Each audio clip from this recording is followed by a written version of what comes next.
কমলিনী আর নতুনকে একসঙ্গে দেখে অদ্ভুত কাণ্ড করলো ঠাম্মি। হ্যাঁ বন্ধুরা, এমনটাই দেখতে পাবে। বিস্তারিত জানতে ভিডিওটিতে লাইক দিয়ে চ্যানেলটি সাবস্ক্রাইব করে দেখতে থাকো। গল্পের শুরুতেই দেখা যায় রেশমি মিঠিকে বলে, মিঠি তুই না সেই আগের মতোই আছিস, খেটখেট করে কথা শুনিয়ে দিস, তোদের কথা শোনাতেই পারিস, যাক সেই জন্য ভালোই লাগে। কিন্তু মিঠি, তোর শরীরটা তো এখনো ভালো হয়নি, তোর যে এখনো বমি হয়, মাথা ঘুরে, তুই কৃষাণুকে কেন বলিসনি বলতো? কেন বলিসনি? তখন মিঠি বলে, না না মামি, এরকম কিছুই হয়নি, এখন কিছু হচ্ছে না, বুঝতে পেরেছো? তখন রেশমি বলে, কি বলছিস? তোর চোখ মুখ দেখেই তো মনে হচ্ছে তুই কতটা অসুস্থ। আর তখন মিঠি বলতে থাকে, শোনো, আমাকে নিয়ে না তোমাদেরকে ভাবতে হবে না, আমি অসুস্থ না, অসুস্থ না, এসব কথাগুলো না একদম শুনতে ইচ্ছে করছে না, প্লিজ তোমরা এই সমস্ত কথা বলা বন্ধ করবে। তখন রেশমি বলে, আরে বাবা, রেগে যাচ্ছিস কেন? কি হয়েছে?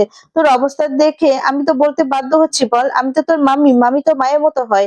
তখন এই কথাতে মিঠিল বলতে থাকে, শোনো মামি, ওইরকম না, কিছুই হয়নি, মিঠি এখন ঠিক আছে, তোমাদেরকে মিঠিকে নিয়ে এত চিন্তা করতে হবে না।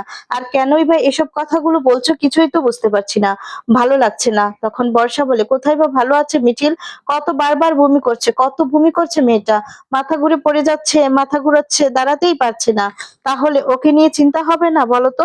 হঠাৎ করে কি হলো কিছুই তো বুঝতে পারছি না, সেই জন্যই না আমরা এত চিন্তা করছি, না হলে কি আর বলতাম। আর তখন রেশমি মনে মনে হাসতে থাকে।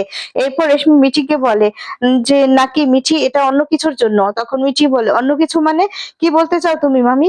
আর তখন রেশমি বলতে থাকে, না আসলে বিয়ের আগে তো অনেকে অনেক কিছু করে তাই না, মেলামেশা করে, আর তোর সঙ্গে তো কৃষাণুর খুব ভালো সম্পর্ক, তাই বলছিলাম আর কি। আর তোর আবার কৃষাণুর সঙ্গে তেমন কিছু হয়নি তো, যেটার জন্য তোর। আর তখন এ কথাতে মিঠি প্রচন্ড রেগে যায়। মিঠি কিছু বলার আগেই মিছিল তখন বলে ওঠে, আচ্ছা মামি, একটু আগেই তো আপনি বললেন আপনি নাকি ওর মায়ের মতন, তাহলে আপনি তো আর বন্ধু না, বৌদিও না, তাহলে এই সমস্ত কথাগুলো আপনি কি করে বলছেন? মা হয়ে মেয়েকে কোনোদিনও এইসব কথা বলা যায় না? মুখে এইসব কথাগুলো আসছে কি করে সেটাই তো বুঝতে পারছি না, আপনি কেন এইসব কথাগুলো বলছেন? তখন রেশমি বলে, মা বলেই তো জিজ্ঞেস করছি, মাই তো মেয়েদের খোঁজ খবর রাখে তাই না, মেয়ে অসুস্থ হলে মায়ের চিন্তাই যে সব থেকে বেশি হয়, তার জন্য তার জন্যই আমি জিজ্ঞাসা করলাম যে ওইরকম কিছু হয়েছে কিনা, কারণ আমাদের তো খবর রাখতে হবে তাই না। তাছাড়া তাছাড়া মিঠি, তোকে দেখে কিন্তু আমার মনে হচ্ছে যে খুব ভালো কিছু মনে হচ্ছে না। আর তখন মিঠি বলতে থাকে, কেন, কি মনে হচ্ছে আমাকে দেখে তোমার, কি মনে হচ্ছে? তাছাড়া তুমি কি বলতে চাইছো বলো তো? তখন রেশমি বলে, না, আমার কিন্তু তোর অবস্থা দেখে মনে হচ্ছে যে তুই প্রেগনেন্ট। আর তখন এই কথা শুনে প্রচন্ড ভাবে রেগে যায় মিঠি। আর এরপর বলতে থাকে, কি বলছো তুমি মামি, কি বলছো এসব তুমি?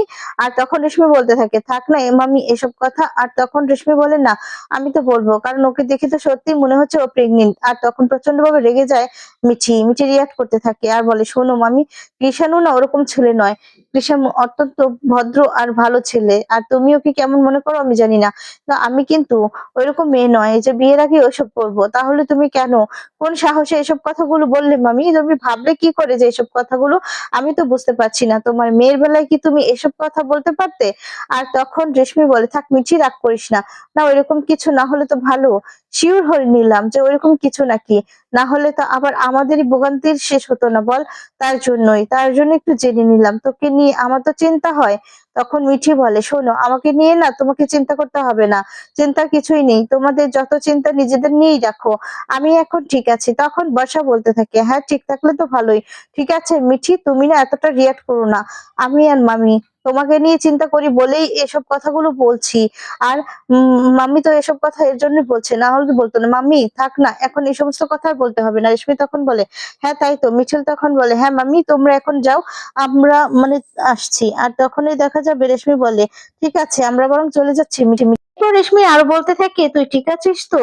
তুই ঠিক না থাকলে তো আমাদেরকেই দেখতে হবে। তখন না, আমি এখন ঠিক আছি। এরপর দেখা যাবে বলতে থাকে যে একটু রেস্ট নিতে ইচ্ছে হচ্ছে, একটু ঘুমও আসছে, ভালো লাগছে না। তখন রেশমি বলে, ঠিক আছে ঠিক আছে, তাহলে তুই শুয়ে থাক, আবার মেহমান আসলে তো অনেকক্ষণ বসে থাকতে হবে। কি মিছিল, তুমি নিচে যাবে না? তখন বলে, হ্যাঁ যাব। এরপর বলে, একটু পরে যাচ্ছি। আর তখন ওরা চলে গেলেই মিছিল তখন বলতে থাকে, মিঠি এতটা রিয়াক্ট করিস না, তোকে তো সবকিছু সামলাতে হবে। তখন মিঠি বলতে থাকে যে, বিশ্বাস করো মিছিল দি, আমি না আর পারছি না, আমাকে তো সবকিছু সামলাতে হবে, কিন্তু আমি আর পারছি না সবাইকে সামলাতে। অন্যদিকে দেখা যায় কমলিনীর মা চলে এসেছে আর এসেই তখন বলছে, বাহ, একটা বিয়ে শেষ হতে না হতেই আরেকটা বিয়ে তোর যে শুরু হয়ে গেছে। আমার যে কি আনন্দ হচ্ছে না বলে বোঝাতে পারবো না, খুব ভালো লাগছে আমার। তখন প্রসূন বলে, হ্যাঁ তাই তো, আমার একমাত্র ভাগ্নির বিয়ে। আমি কিন্তু বিয়ের সময় 1 সপ্তাহ আগে থেকে চলে আসব, বুঝতে পেরেছ? কোনো কথাই শুনবো না, খুব আনন্দ করব। তখন নতুন বলে, প্রসূন শুধুমাত্র 1 সপ্তাহ আগে? কি বলছো তুমি? আমি তো চাই তুমি প্রথম থেকে শেষ পর্যন্ত থাকো, সবকিছুতেই থাকো, আর তুমি কিনা বলছো 1 সপ্তাহ আগে আসবে। শোনো, তোমাদের কিন্তু সব দায়িত্ব নিতে হবে। তখন বড় ঠাম্মি বলে, হ্যাঁ তাই তো, নিজের ভাগ্নির বিয়ে, আর সবকিছুর দায়িত্ব কিন্তু তোমাকেই নিতে হবে, বুঝতে পেরেছো? আমাদের উপর সমস্ত দায়িত্ব ফেলে রাখলে চলবে না। তখন প্রসম বলে, আমরা দায়িত্ব পালন করি না? আমার একমাত্র ভাগ্নির বিয়ে আর দায়িত্ব পালন করব না? এই তো সবেমাত্র ভাগ্নের বিয়ে গেল, আমরা কি না করেছি বলতো? তখন বড় ঠাম্মি বলে, হ্যাঁ হ্যাঁ হয়েছে, দেখেছি। ভাগ্নের বিয়ের সময় কি করেছো? ভাগ্নের বিয়ের সময় তো কোনো দায়িত্ব পালন করতে দেখলাম না। সেই জন্যই তো বললাম যে ভাগ্নির বিয়ের সময় সব দায়িত্ব তোমার। শোনো, নাতিনের বিয়ে, এবার সব দায়িত্ব পালন করতে হবে। কমলিনীর মা বলে, হ্যাঁ হ্যাঁ, আমি জানি আমাদের কতটুকু দায়িত্ব সেটা জানি, আমার নাতনির বিয়ে তো আমরা ঠিক দায়িত্ব পালন করে নিব। কিন্তু আমি এখানে থাকলে তো আরেকজনের বড্ড সমস্যা হয়ে যায়, তাই না? আর তখন এই কথা শুনে সবাই হাসতে থাকে। এরপর প্রসম বলতে থাকে, লেগেছে লেগেছে আগুন। আর তখন ঠাম্মি বল, দেখেছো, আমি কিন্তু ওনার সঙ্গে একটা কথা বলিনি, কিন্তু দেখো উনি আগ বাড়িয়ে আমাকে নিয়ে কথা বলছে। হ্যাঁ বুঝতে পারছি তো, বুঝতে পারছি, খুবই হিংসে করছি। তখন বলে, মা কি যে বলো না, তুমি কেন এইসব কথা বলছো বলো তো? তোমরা দুজন হলো দুজনের বিয়ান, আর একজন আরেকজনের পিছনে লেগে থাকলে কি চলবে? আর তখন ঠাম্মি বলে, হ্যাঁ হ্যাঁ, তুই তো আমার কথা এগুলো বলবি, তুই তো আমার নামে একযোগ বেশি সব সময় দেখিস, তাই না? সব সময় আমার নামে বেশি বেশি করিস। এই যে বৌমার মা, সে যে আমাকে কথা শোনায় সব সময়, সেটা কি তুই জানিস না? তখন বলে, জানি মা, তুমিও তো ভালো কিছু নয়, তুমি একটু চুপ করে থাকলেই তো হয়।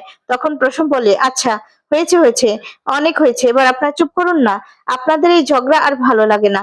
তখন ঠাম্মি বলে, হ্যাঁ মায়ের পক্ষে তো নিবেই, আমি তো ঝগড়া করি তাই না? তখন কমলিনী বলে, না না, আপনারা দুজনেই ঝগড়া করেন।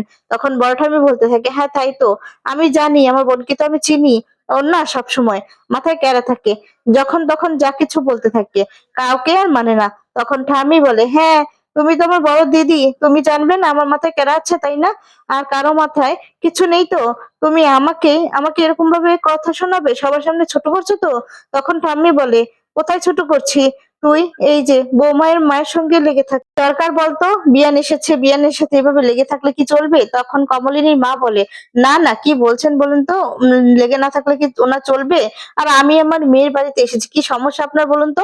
তখন বলে, হ্যাঁ হ্যাঁ, আমারই তো সমস্যা, আমার পক্ষে কেউ নেই, আপনি তো এটাই মনে করেন। তখন দেখা যায় কমলিনীর মা, কমলিনীর মাকে কমলিনী বলতে থাকে, আহ মা, তুমি কেন কেন তুমি লেগে থাকো বলো তো?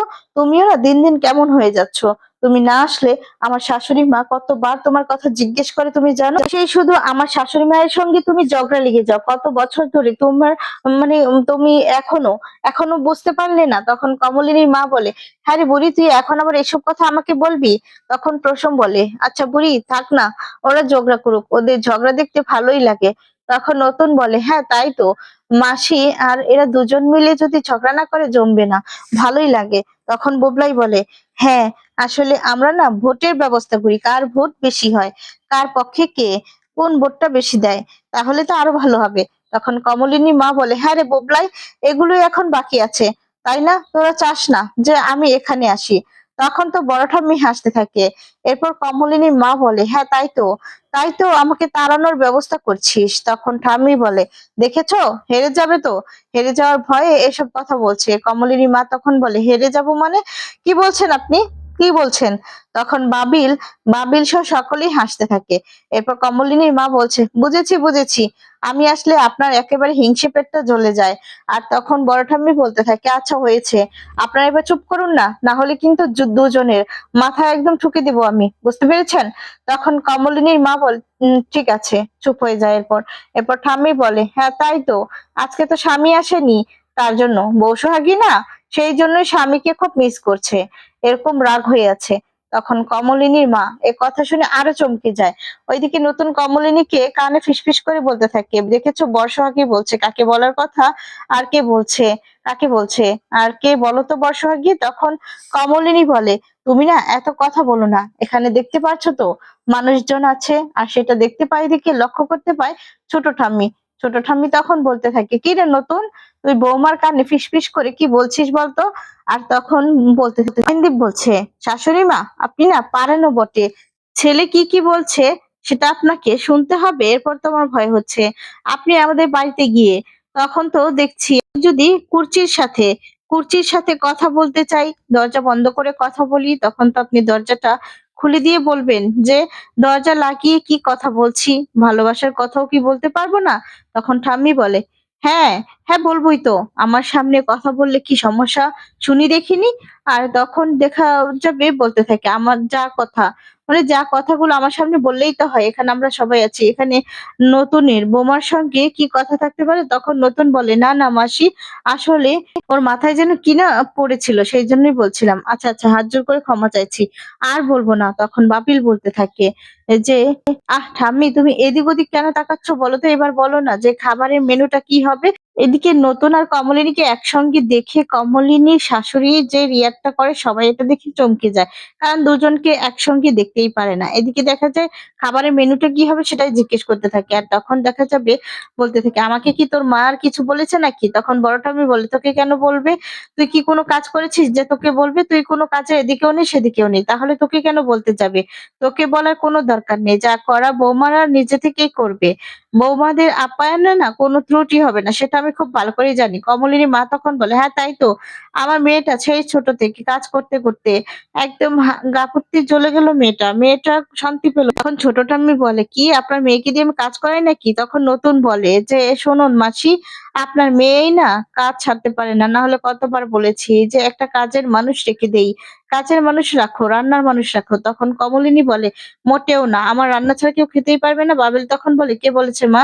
আমরা তো বলেছি একটা রান্নার মানুষ রেখে দাও, আমরা অন্যের রান্না করা খাবার খেতে পারবো। তোমার এখন কাজ করার দরকার নেই, রেস্ট নাও তুমি। তখন কমলিনী বলে, হ্যাঁ তাই তো, এখন আমাকে এই বাড়ি থেকে ছুটি দিতে চাইছিস তাই তো? তখন বুবলাই বলে, না মা, তেমন কিছুই নয়, রান্নার মানুষ রান্না করবে আর তুমি আমাদের খেয়াল রাখবে, ব্যাস তাহলেই তো হয়ে গেল। তখন কমলিনী বলে, শোন, রান্নার মানুষের রান্না না সেরকমই হবে, সেটা না মায়ের রান্না হবে না, ঠিক আছে? আর তখন বলে যে, সেটা নিয়ে তোদের কোনো সমস্যা হবে না, সেটা আমি জানি। তখন ঠাম্মি বলে, দেখুন, আপনার মেয়ে না এই বাড়ির গিন্নি হয়ে গিয়েছে, এই বাড়ির মাথায় বসে আছে, আপনার মেয়েকে কেউ সরায়নি। কুর্চি তখন বলে, মা এটা কেমন কথা বলছো? তোমার নিজের মেয়ে যদি সংসারের মাথায় উঠে বসে তখন তোমার ভালো লাগবে, আর বৌমা বসলে সেটা ভালো লাগবে না?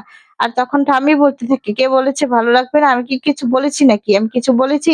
আমি তো কিছু বলিনি, সবসময় তুই আমার উপর খবরদারি করিস, এভাবে আমার সঙ্গে একদম কথা বলবি না। তখন দেখা যায় অয়নদীপ বলে, হ্যাঁ তাই তো করছি, তুমি কেন এত কথা বলছো বলো তো? তোমার তো এত কথা বলার কোনো দরকার নেই। তখন কমলিনীর মা দেখা যাবে ঠাম্মির দিকে তাকিয়ে মুখটা ভেস্তি দিলেই তখন দেখে ফেলে বাবিল। বাবিল তখন দেখে বলতে থাকে, কি ব্যাপার দিদুন, তুমি ঠাম্মিকে এভাবে মুখ ভেক্সি দিলে কেন? আর তখনই দেখা যাবে নতুন বলতে থাকে, আচ্ছা বাবিল, তোরই বা এত কথা বলার কি দরকার আছে বলতো? আগুনটা একটু নিভে ছিল, তুই আবার জ্বালিয়ে দিলি। তখন ঠাম্মি বলে, হ্যাঁ দেখেছি তো, উনি আমাকে দেখে মুখ ভেঁচকেছেন। আর তখন কমলিনীর মা বলে, মোটেও না, আমার মুখটাই এরকম। তখন এই নিয়ে সবাই হাসতে থাকে আর বলে, আপনারা পারানো বটে। তখন কমলিনী বলতে থাকে, মা তুমি কেন এরকম করছো বলো তো? তুমি না একদম ছেলে মানুষই রয়ে গেল, এরকম কেন করছো? তখন কমলিনীর মা বলছে, আমি কি করেছি বুড়ি? আমি কি কিছু করেছি নাকি? তো শাশুড়ি মামাই তো আমাকে একদম সহ্য করতে পারে না, সেটা তো দেখছি। আমার মেয়ের বাড়িতে এসেছি আমি, ওনার কি সমস্যা সেটাই বুঝতে পারছি না। আমার মেয়ে, মেয়ে জামাই আমার কাছে খুব প্রিয়, তো ওনারা তো কেন জ্বলছে? তখন বুবলাই বলে, আচ্ছা দিদুন, কেন এরকম করছো বলো তো? আমি কি তোমাকে কিছু বলেছে? থাক না এসব কথাগুলো। আর তখন বলে, এবার মেহমানরা চলে আসবে, আমরা এভাবে বসে থাকবো? আমি বরঞ্চ, তখন অয়নদীপ বলতে থাকে, আমি বরঞ্চ একটা গান ধরি, ঠিক আছে? এই বলে অয়নদীপ গান গাইতে থাকে। অয়নদীপের গান শুনে সবাই খুব খুশি হয়ে যায়, সবাই খুব খুশি হয়ে হাততালি দিতে থাকে। ওইদিকে কুর্চিও এরপর গান গাইতে গাইতেই অয়নদীপ যখন গান গাইছিল সেখানেই চলে আসে কৃষাণু। কৃষাণুকে দেখে বলতে থাকে, এই তো চলে এসেছে কৃষাণু, কি কৃষাণু কেমন গান গাই? আর তখন বলে, খুব ভালো। এরপর কুর্চি বলে, হ্যাঁ কেমন গাও সেটা তো দেখতেই পাচ্ছি। এই বলে দুইজনই খুনসুটি। এরপর বলতে থাকে, তুমি না আমার সঙ্গে এভাবে কথা বলবে না, যদি এভাবে কথা বলো তাহলে যে ওই যে 1% বাকি আছে না, সেটাও চলে যাবে, আর আমিও উপরে চলে যাব। বিয়ের আগে এত একটা কাণ্ড হলে তোমার ভালো লাগবে তো? কুর্চি তখন এই কথা শুনে চমকে যায়, অবাক হয়ে যায়। কৃষাণু তখন কৃষাণুর বাড়ির লোকজনকে নিয়ে আসে সাথে করে। এরপর দেখা যাবে মিঠি সবাই কথাবার্তা শুরু করে দেয়। আর এদিকে ঠাম্মি কমলিনীর নতুন একসঙ্গে রয়েছে সেটা কিছুতেই সহ্য করতে পারে না। এমন অদ্ভুত কথা বলে সবাই চমকে যায়। তো বন্ধুরা, আজকে ভিডিওটি তোমাদের কেমন লেগেছে কমেন্টস করে জানিয়ে দাও। ধন্যবাদ।